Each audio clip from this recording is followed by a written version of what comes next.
The observation deck of the stellar arc hummed with a gentle vibration as Aliana pressed her palm against the reinforced glass, watching the swirling blues and purples of Kepler 442b's atmosphere below.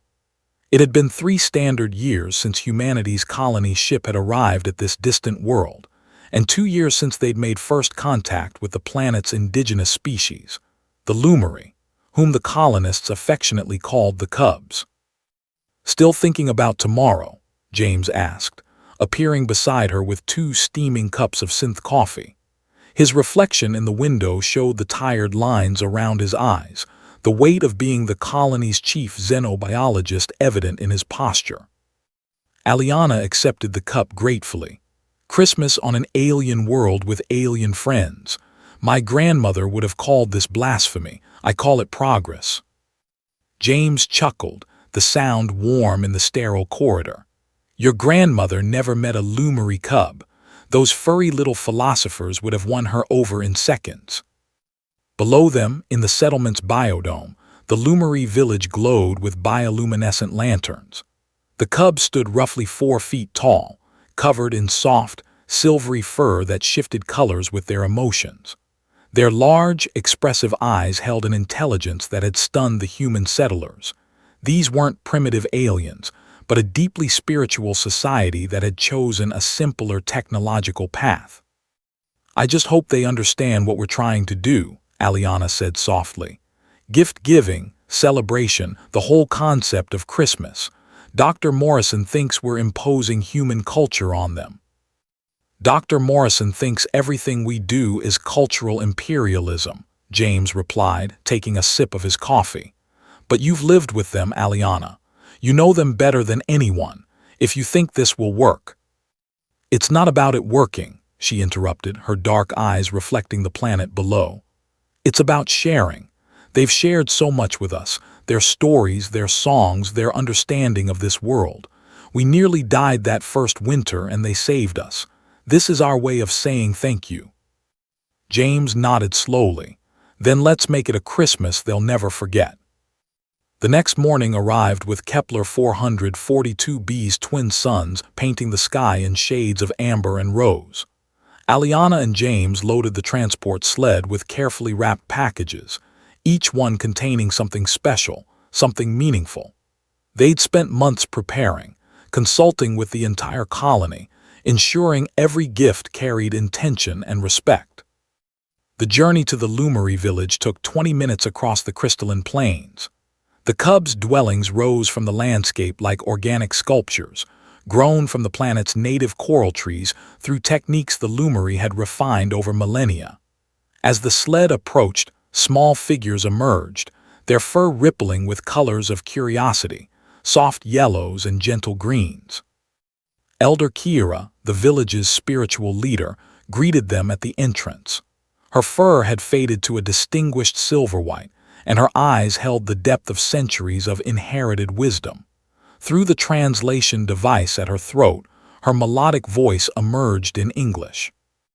"Aliana friend, James friend, you bring many burdens this dawn."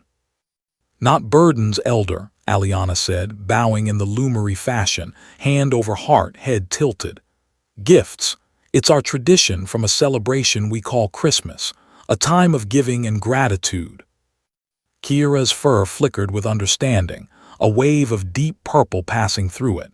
"You share your sacred time with us." "If you'll accept," James added.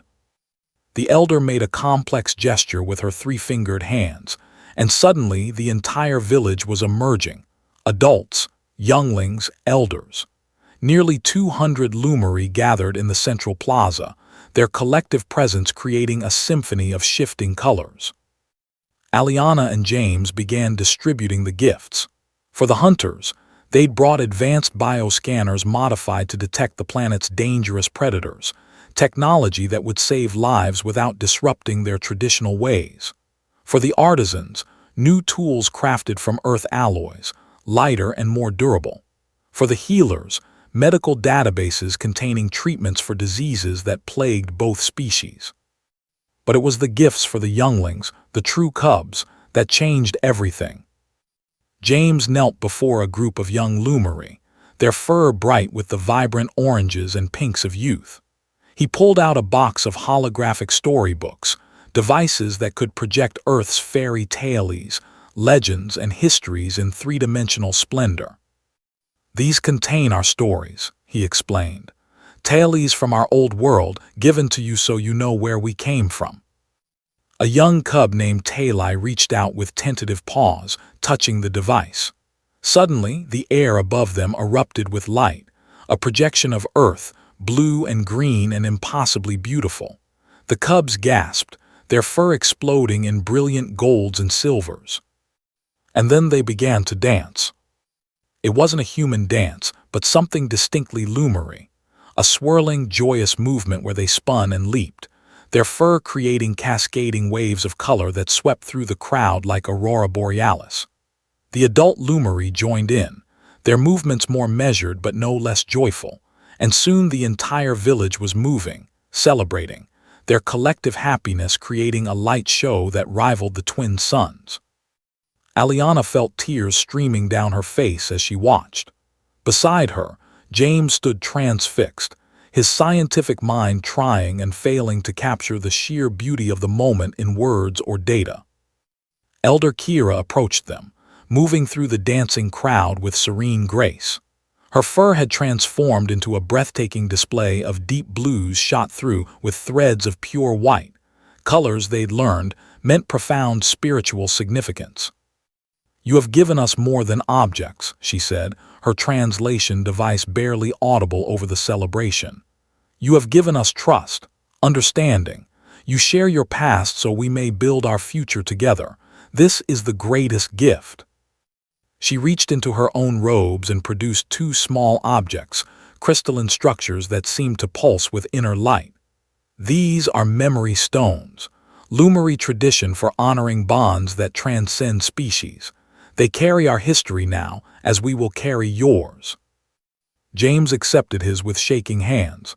Aliana clutched hers to her chest, feeling its gentle warmth. "Merry Christmas, Elder Kira," Aliana whispered. "Merry Christmas," the elder repeated, testing the foreign words. Then she smiled, a very human gesture the Lumery had adopted.